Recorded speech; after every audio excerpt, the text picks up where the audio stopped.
Hi, it's Ryan from Knights Around a Table, and this is A Feast for Odin, a worker placement puzzle game about Vikings with a push your luck mechanic for 1 to 4 players. Let me show you how to play. You and your friends play Viking chieftains, expanding your little empire by hunting, trading, pillaging, plundering, and raiding. You know, Viking stuff. You start with 5 chieftains at your thing, with 7 more waiting in the wings up at this banquet table. Fun etymological fact! Thing was originally a Proto-Germanic word meaning meeting, and later described the thing that was discussed at the thing. When the language evolved to Old English, the meeting was lost, and the word simply stood in for an indiscriminate noun. This banquet table is your game clock. Each round, you'll move 1 more chieftain down to your thing, and then you'll use those chieftains to claim worker placement slots on the common board to gain resources, ships, and money, convert goods into more valuable goods, breed animals, build new structures, claim new territories, and play powerful occupation cards. Towards the end of the round, you'll have to fill up your banquet table with food to throw a feast in Odin's honor, and the table holds more and more food as each Viking chieftain is called to the thing. If you can't feed your Vikings, you lose points. If you can't cover up all the -1 point spaces on your home board, houses, and conquered lands with various goods, you lose points. But you gain points for the animals, silver, ships, and occupation cards you play, and for sending your people off to distant lands. At the end of the 7th round, you weigh your point-earning activities against your point-losing priorities, and whoever has the most points wins. Goods, resources, and expanding your village. The first thing to do in A Feast for Odin is to check out these 2 chit trays, which hold all the goods, with the smallest ones over here and the largest ones over here. The bottom 2 rows have food, orange animal products and red farm products. The top 2 rows have green craft products and blue luxury goods. There's a hierarchy to this whole setup. Orange tiles can be upgraded to red tiles can be upgraded to green tiles, and green tiles can be upgraded to blue tiles. Why this matters is that throughout the game, you'll be covering up these spaces on your home board in order to earn income and bonuses, and to block out these -1 spaces that lose you points. You can only cover these spaces with blue and green tiles. The red and orange food tiles are for feasting. Blue tiles are superior to green tiles because you can place them adjacently, but your green tiles can't touch each other. Touching at the corners is okay. There are 5 other currencies in the game: wood, stone, ore, silver, and weaponry. You can cover up spaces on your home board with silver and ore too, in order to get into those smaller nooks and crannies. Tiles aren't allowed to overlap each other, and nothing can go out of bounds. These pre-filled spaces describe little bonuses you can earn if you surround them entirely with tiles, silver, or ore. So doing this will net you 1 mead tile for every round for the rest of the game. If you only surround this stone space on a few sides, you don't get any stone as a bonus. You're allowed to completely cover over the bonuses with tiles, but that counts you out of ever earning those bonuses later. Once you place your tiles, silver, and ore on your home board to block spaces, they're as good as glued in place, and you won't be able to adjust them, so you have to be sure. You're allowed to futz with your pieces a little to see what fits where, but once you decide your stuff is down, it's down for the rest of the game. Stretching diagonally across your home board is a series of pre-printed income spaces. As you expand your village, you stand to become wealthier. But you have to cover these spaces in order from the bottom left of the diagonal to the top right, and you're only allowed to cover them if all the spaces to the left, below, and everything in between are covered. So you have to fill in the entire square to be able to cover up one of these spots. During the income phase, which we'll look at later, you'll earn money according to the lowest uncovered silver value along this income diagonal.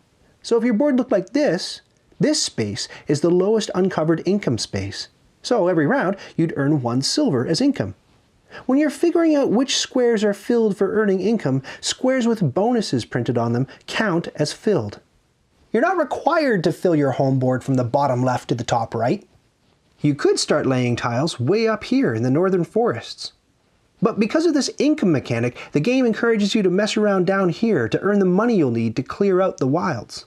So how do you get stuff to cover your board?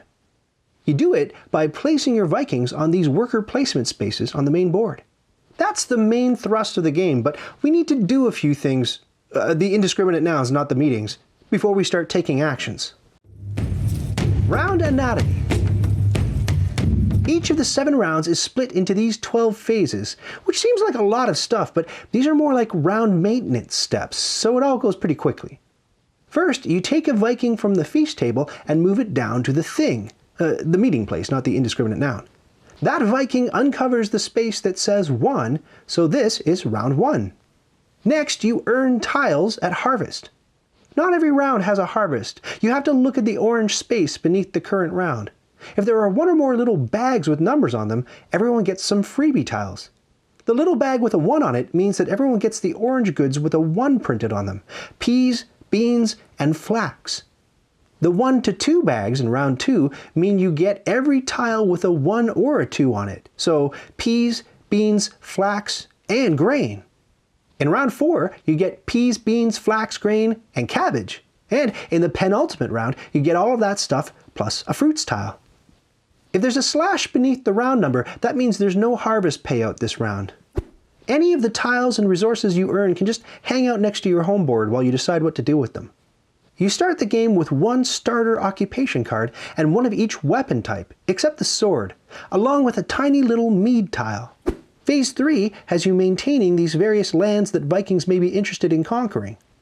These are separate smaller boards, like your home board, that you can claim by performing a certain action. We'll talk about them later, but for now, just know that in this phase, the unclaimed ones get 2 silver added to them to make them more enticing, and in certain rounds, they get flipped over to the reverse sides to show entirely different places to conquer. If they get flipped and they had any silver on them, the silver goes back to the supply. If they get claimed, the player who conquers that land gets to keep any of the silver on it. Check the blue area beneath the current round number to see which board, A, B, C, or D, should get flipped during this phase. In Phase 4, everyone draws a random card from the weapons deck in turn order. Phase 5 is where the bulk of the game happens. That's when everyone takes turns placing their Vikings on the actions board. When everyone has placed all their Vikings, or passed, you move on to Phase 6. The player to have placed the last Viking gets the Start Player Moose. Yes, that's right, I said the Start Player Moose. Next, everyone receives income according to the lowest uncovered space along that income diagonal that we talked about earlier. The silver comes in denominations of 1, 2, 4, and 10. You can make change at any time to bust a tile up into singles, or convert single silver pieces into a connected tile, as long as you haven't committed that silver to your player board to block spaces. In Phase 8, you breed any livestock you've collected. If you have 2 or more sheep, or 2 or more cattle, and none of them are pregnant, one of them downright gets pregnant. You flip 1 tile to show off that baby bump, girl. If the breeding phase happens and you already have a pregnant cow or sheep, you pop that bubble and gain a new animal of that type. So that means your animals will breed at most every other round. Phase 9 is the feast phase, where you have to line up red and orange food tiles, the ones that can't go on your home board, to cover these spaces on the banquet table to honor the Norse god Odin. You need to fill the spaces from the left side all the way to the first Viking you hit, and going out of bounds up into this area is okay. But you can't bleed off the table horizontally. Red tiles can't touch red tiles, and orange tiles can't touch orange tiles. If you need to space things out to prevent forbidden food from touching, you can use silver to fill the gaps and help the Vikings keep kosher, because everyone likes money. You can't, however, use ore, because no one likes eating rocks. These are Vikings, not dwarves. And that's a whole other Uwe Rosenberg game. If you have 2 or more of the same tile on the table, like these saltfish, only one of them can go horizontally to cover a bunch of spaces. You have to tip all the other matching tiles vertically because Odin demands variety in a Viking's diet, damn it. If you manage to fill all the banquet table spaces, you send all that stuff back to the supply and carry on playing the game with a full belly. If you leave any spaces blank, each blank space earns you a thing penalty tile, which is worth -3 points at the end of the game. You got 2 blank spaces, you get 2 thing penalty tiles. If it's the 7th round, the game ends right there. If not, you move on to phase 10, where everyone collects bonuses for the pre-printed tiles they managed to completely surround, like we saw earlier. Note that this bonus round happens after the income round, so you can use the silver you just earned to cover up certain spaces in order to earn bonuses for the bonus round. Covering up spaces on your board is an anytime action, so you can do it, well, anytime. In phase 11, you tend to these mountain strips where players have been potentially earning resources during the earlier actions phase. Pop off the leftmost item on each strip. If doing so strips the strip, strip the table of that strip. Whether or not that happens, you always put a new randomly drawn mountain strip on the table and fill it with the depicted stuff. Finally, everyone reclaims all the Vikings who are out and about on the various spaces they claimed in the actions phase, and you start again at the top of this list to begin the next round. Actions. Obviously, the actions phase is where all the action happens.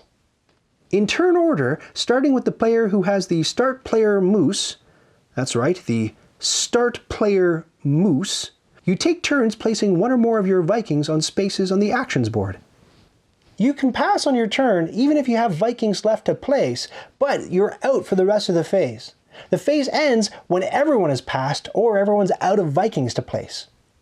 Now, there's a whole horrible lot of spaces on the actions board.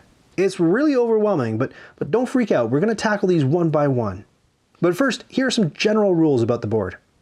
All of the spaces are exclusive. Only one player's Vikings can be on a space. And once a space is occupied, no one else can claim it again. Not even the player who claimed it the first time. Lots of spaces let you do multiple things. Indiscriminate nouns, not meeting places.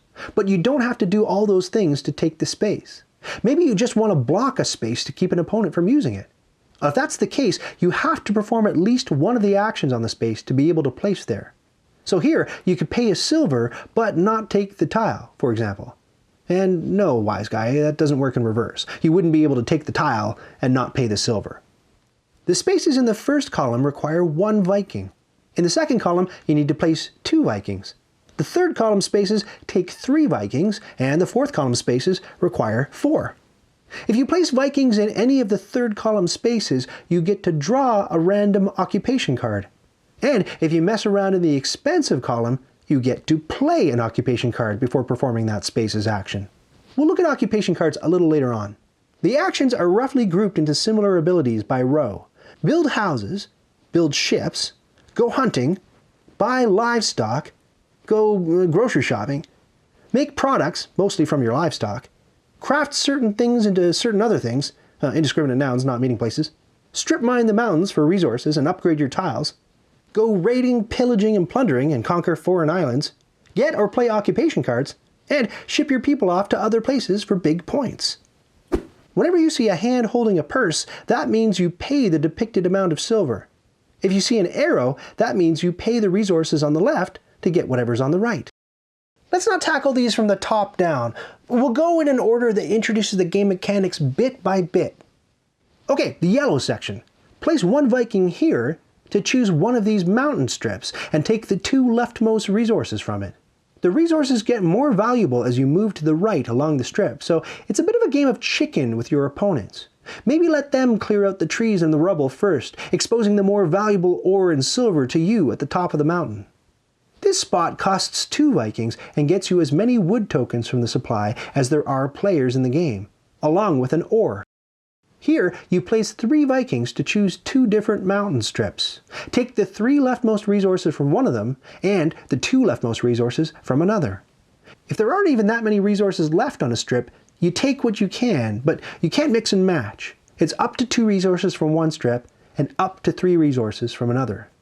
The grid spaces with an up arrow mean that you can upgrade this many tiles, this many times each. The order goes orange to red to green to blue. So by placing 1 Viking here, you could upgrade your orange peas tile to a red mead tile because they're the same size and 1 step up the ladder. You also get to upgrade 1 more tile, so say your red whale meat tile to a green robe tile. But this space wouldn't allow you to upgrade a single tile twice, like a peas tile into a mead tile into an oil tile. That's what spaces with the double up arrow do. They let you upgrade a tile through multiple steps up the ladder. All of the orange tiles have their red counterpart on the back, and all of the green tiles can be flipped to their blue sides. Make sure you've got them the right way up in the component trays to maintain your sanity. Here, for 3 Vikings, you can upgrade up to 3 tiles and draw 4 random weapon cards. This is the only space on the board that guarantees you weapons. Knowing what all these symbols mean, you should be able to interpret the rest of the spaces in this section. Up here, at the top of the board, you can spend those construction resources to buy houses and ships. There are 3 types of ships in the game: small whaling vessels and the larger gnars and longboats. Place 1 Viking here and pay 1 wood to buy a whaler. 2 Vikings here plus 2 wood gets you a gnar. And placing 3 Vikings here and paying 2 wood gets you a longboat. Your home board has a harbor where you can store your ships. The whalers go in the smaller spaces, and the gnar and longboats go in these ones. It's 1 ship per dock, and if your harbor's full, you can't build any more ships. The ships help you do a variety of things, and many spaces on the board list certain ship types as prerequisites. Along the top row, you can pay a certain amount of wood or stone to buy either a shed, a stone house, or a longhouse. These are separate boards that you can place next to your home board and cover with tiles to pull down extra bonus items and income. They're all worth a certain number of net positive points, but they all have -1 spaces on them that will make the houses more valuable as you cover those spaces. Sheds are worth 8 points minus 6 for net 2 points. Stone houses get you 10 minus 9 for 1 point, and longhouses are worth 17 points minus 15 for 2. The great thing about these houses is that the 2 smallest ones can accommodate your extra wood and stone, while the 2 largest ones let you store your red and orange food tiles in them. Look at the little legend on the board to see the placement rules. Orange tiles can't touch orange tiles, except at the corners, and same with red. Unlike your home board though, green tiles can touch inside a house. And while your home board can store ore, you're not allowed to store ore in a house. You can store silver there though, and it's allowed to touch itself and everything else. The longhouse has 2 supporting posts that you're not allowed to cover with tiles. By placing 4 Vikings on this space, you can pay 2 stone and 2 wood to get the biggest ship and the second biggest house, or the biggest house and the second biggest ship. Let's see what 2 of those ships can do for you. Raiding, pillaging, and plundering. These are a few of my favorite things. These 3 action spaces require you to own a gnar to place your Vikings there. On these 2, you pay 1 silver to upgrade any of your green tiles to blue tiles, as long as those green tiles are all unique. This space is interesting. There's a whole separate mat of special goods that represent treasures. These tiles are all gray, but they function as blue tiles when you place them on your boards, which means they can touch other gray tiles, and they can touch blue tiles, and green tiles can touch them. The treasure tiles are all oddly shaped, which may help you cover hard-to-reach spaces on your different boards, or to more easily surround bonus tiles. So on this space, you can place 3 Vikings to buy up to 2 of these treasures by paying the iron price. The only treasure you can't buy is the Crown of England. If you want that, you have to fight for it. Store your treasures with the rest of your tiles as usual, and put them on your boards whenever you feel the time is right. These 4 spaces are available to you if you have a longboat, or 2 longboats in this case, which nets you a gigantic blue loot tile, the biggest in the game. When you raid or pillage, you'll be rolling either the orange 8-sided die or the blue 12-sided die to determine the might of your raiding or pillaging party. And then you can potentially take a gray treasure tile by force. The higher the roll, the better. The sword cost of all the treasures is written on the tiles, and all of the blue tiles have a sword cost too. You get to take a tile with a value equal to or less than the number you rolled. So if you roll an 8, you can take this helmet, or this badass walking stick, these beads, this crucifix, the belt, the drinking horn, a rune, some silverware, a chest, or some silk so that you can make delicate Viking underpants. The lowest sword number on these tiles is 6 for the rune. So what happens if you roll a 5 or lower? Well, you actually get up to 3 die rolls. If you don't like your first roll, you can discard that number and roll a second time. And if you did even worse, you can push your luck and roll a third time. But you're stuck with whatever number you get on that third roll. But hang on a sec, you say. Some of these tiles require a sword strength of more than 8 to claim them, and the orange die only goes up to 8, so what gives? Well, the space depicts a sword card and a stone. That means you can pay either of these two to sweeten your roll.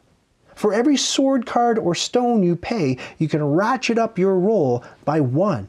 So if you roll a 6, but you really want to take the horseshoe, which requires a battle result of 9, you can discard 2 swords and a stone, for example, to make up the difference and take the tile. Let's say you roll a third time and you end up with a lousy number, 5 or less, and you don't have enough sword cards and or stones to claim even that least expensive tile, the blue rune tile at 6 swords. Or you've got the goods, but you don't want to spend them to close the gap. You can declare your raid a failure. In that case, the consolation prize is the same as what's written here. You return to your village nearly empty-handed, but you get 1 sword card and 1 stone resource to show the Vikings back home that you at least tried. That's the last time we send Ivar the Spineless on a raiding mission. Fish the sword card you earned out of the discard pile. If you can't find one, sift through the weapons deck until you do, and then reshuffle that deck. These 2 pillaging spots work the same way as the raiding action, except they have you rolling the 12-sided blue die instead of the 8-sided orange die. That means you can get an even bigger battle result and claim a tile with a bigger sword value on it. What's more, before you take a pillaging action, you can add up to 3 cubes of ore to your longboats to improve your battle result. Just like placing tiles on your boards, once you put ore on a longboat, it stays there. When you claim the spot, you choose 1 longboat to take pillaging, probably the one with the most ore on it, and each ore adds 1 number to your blue die roll. As with the raiding space, you can also spend sword cards and stone to buff your roll. That stuff gets discarded, but any ore you used in the battle stays on the boat. If you keep a roll of 5 or less on either of these spaces, the consolation prize is still a sword card and a stone, but you also get one of your Vikings back. He's the one who turned tail and ran when the fighting got serious. You can't declare the pillaging mission a failure if you keep a roll result of 6 or more.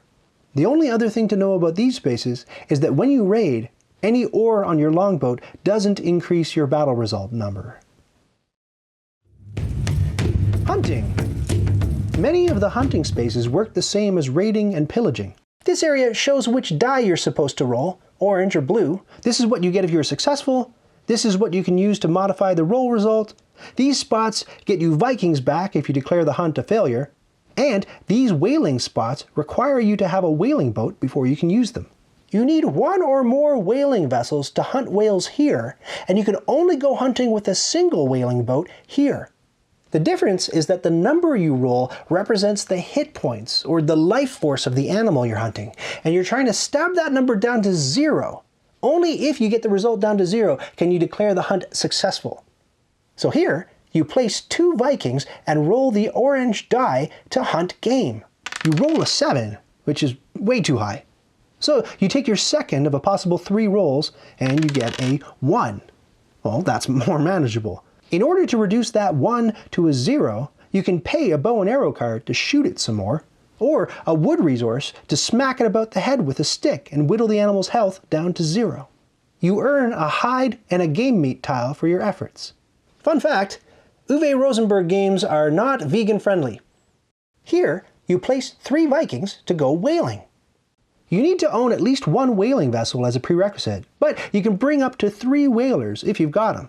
Each whaler has 1 natural ore printed on it that will decrease your blue die roll, and you can load up a whaler with ore before you go hunting to increase the odds that your hunt will be successful. Like the longboats, the ore is stuck there once you place it.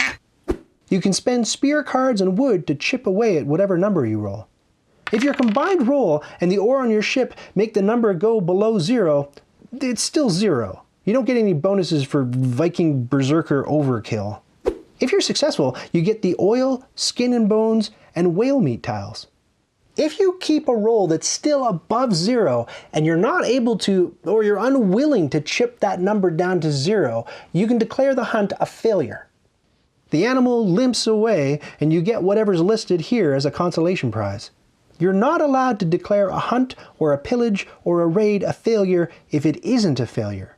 If you take these actions because you actually want to win the consolation prize, you have to make sure you keep a die roll that puts you in a loss position. Faraway lands. The spaces down here require you to own certain boats in order to claim the listed islands as your own. As I mentioned earlier, at certain rounds of the game, the island boards get flipped to the reverse sides, making certain islands unavailable and others newly available. They also grow rich with silver as time passes, and if you claim an island with money on it, you get to keep the money. The islands you claim go next to your home board, where you cover them with tiles as usual. You're on the hook for the -1 spaces, but you have a chance to earn extra bonus goods and income from them. Occupations and emigrating. At the bottom of the board, you can take actions to either draw occupation cards or play them. It costs 1 stone or 1 ore and a Viking here to play an occupation card and earn a silver. Here, you can play 1 to 2 occupation cards or 1 to 4 cards here. This base gets you a card and a silver. The game has 3 different decks of occupation cards, A, B, and C. And each deck has some light brown starter cards and a thicker stack of dark brown occupations. You generally choose one of these decks to play with per game. Everyone begins the game with a starter occupation, and then you use the darker brown deck for the rest of the game. The occupations give you all kinds of different perks and abilities, and their functions are color-coded. There are yellow immediate cards, purple anytime cards, pink each time cards, and green as soon as cards. There are way too many cards to talk about individually, and the game comes with a whole separate index where you can look up your cards and see what they do. Remember that every time you take any 3 Viking action in this column, you draw a random occupation card. And whenever you take a 4 Viking action, you get to play one of your occupation cards. The lighter yellow spaces down here let you send one of your ships packed with people off to a different land to spread Viking culture throughout the world. Place your Vikings and pay as many silver coins as the current round number, so 5 coins in the 5th round, to flip one of your Nars or longboats. The flipped tile no longer functions as a ship, but it gets you a bunch of extra points, and it goes up here on your banquet table, decreasing the number of spaces you have to worry about covering with food tiles every round. You can have multiple emigrated ship tiles on your table. If you've done very well and there's no more room for another emigrated ship, you can't emigrate. If you flip a whaler or a longboat that has ore on it, you lose the ore because the people took it with them. It's like leaving your wallet in the taxi. Markets and products. All the rest of the spaces are easy to interpret from this point. Place Vikings to get this stuff, or place Vikings and pay the silver to get this stuff. These crafting spaces let you trade certain tiles in for certain other tiles. These spaces net you milk or wool depending on how many cattle and sheep you own. This spot here lets you pay 3 Vikings and an ore to work the forge and take a gray treasure tile that has the red-hot blacksmithing tongs on it. That's all the tiles in this darker area of the board, as well as the crucifix and the necklace. Finally, these 2 extension tiles are present in a 4-player game and are flipped to a random side. These spots are single use, like the other action spaces, and they let you copy an action in the corresponding column that another player has already taken. Scoring. In the final round, you go through all of the stages, including the feast, and then the game ends without collecting bonuses, updating the mountain strips, and reclaiming your Vikings. Place all of the tiles, silver, ore, wood, and stone on your boards that you're able to, and then bust out the score sheet. Incidentally, if you notice that anyone cheated by placing green tiles that touch on more than just corners, or any other tile placement infraction, for each separate cheat you can issue 1 -3-point thing penalty as punishment. First, tally up the points you earned on your ships and your emigration tiles. Add the scores from the top right corners of your sheds, houses, and exploration boards. Sum up the points on your livestock tiles and the occupation cards you successfully played. Each surplus silver that isn't covering a space on one of your boards is worth a point. Alternatively, you can just tally up your final income here instead of counting out the little silver chits for everyone. 1 silver can cover up 1 -1 space, And each silver that isn't on a space is worth 1 point on its own, so it's 6 of one and half a dozen of the other, however you decide to count it. If you manage to bully King Harold into giving you his crown, you score 2 points for it. Subtotal your positive points, and get ready for the hurt. Count up all of the uncovered -1 spaces on your sheds, houses, home, and exploration boards. Then add the negative points you earned for taking thing penalties anytime you weren't able to feed your Vikings, or when you inadvertently cheated your tile placement. Write that number here and find the difference to get your final score. Whoever scored the most points wins, and in the case of a tie, multiple Vikings can share in the victory. Variants and solo mode. Your first time out, you can play a faster version of Feast for Odin on the flip side of your board to get the gist of the game. This mode lasts 6 rounds instead of 7, and the harvests happen at different times. I actually found this shorter mode much more challenging than the full 7-round mode, so take that as you will. If you want to play the game solo, start by choosing either the 6 or 7-round side of your board. Pick your 2 favorite Viking colors and then arrange them on the table like this on the 6-round side, or like this on the 7-round side. Put 5 Vikings on the thing, the meeting place, not the indiscriminate noun, and 5 down here waiting in the wings. In the shorter game, it's 6 Vikings in the wings. You'll play both colors of Vikings, but each round, instead of retrieving your Vikings from the actions board in the final phase, you'll leave them there, and then play the next round with the other color while those first Vikings block your spaces. So in round 1, you grab this guy, or 2 guys in the short game, and place all those Vikings during the actions phase. Then you leave them there and collect these Vikings from the round 2 space, and bring in the Vikings who are waiting in the wings. Place all those guys on the actions board, and leave them there in phase 12, but collect the Vikings of the other color. Keep alternating like this so that last round's Vikings constantly get in your way. The designer says that if you achieve a score of 100 or more, you're doing pretty well, but that score is hard to achieve on the 6-round side of the board. He also condones choosing your light brown starter occupation card off the top of the game so that you get a chance to try out the different cards each time you play solo. Setup. To set up the game, put the main board in the middle of the table and 2 chit trays nearby. Flip the tiles so you've got the orange side showing in the bottom row and then red, green, and blue. Stack all the ships on the shipboard and all of the treasure tiles on the oval board. Keep the sheds and houses handy. Lay out the exploration boards and make sure they're showing A, B, C, and D sides up. Shuffle the mountain strips and turn up 2 of them and add the resources they depict. Everyone takes a home board and flips it to either the 6-round or 7-round side, depending on how long you want the game to be. Take the Vikings in your color and fill up the round spaces on your banquet table. The remaining Vikings go in your, they go in your thing. You can interpret that however you like. Choose one of the 3 occupation decks. A is for beginners and B and C are for pros. Or you can just mash all the decks together if you want. Shuffle the light and dark cards separately and deal everyone a light brown starting occupation card. Then get rid of those cards. Keep the dark brown deck nearby along with the orange and blue dice. Give everyone a bow and arrow, spear, and snare weapon card, and then shuffle the weapons deck and keep it near the other stuff. Everyone gets a little mead tile to start the game. The first player is whoever was the last person to have sacrificed 1 human male and 8 animals and hanged them upside down in a sacred grove. That player gets the start player moose. There's no need to rewind the video, I said the start player moose. Put the white tracking cube at the top of the phase board and start the game with the first phase of round 1. And now you're ready to play A Feast for Odin.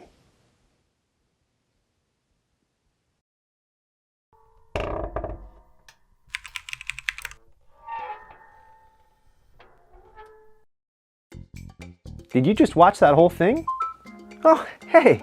To 100% this video, click the badge to subscribe and then click the bell to get notifications when I've got new stuff.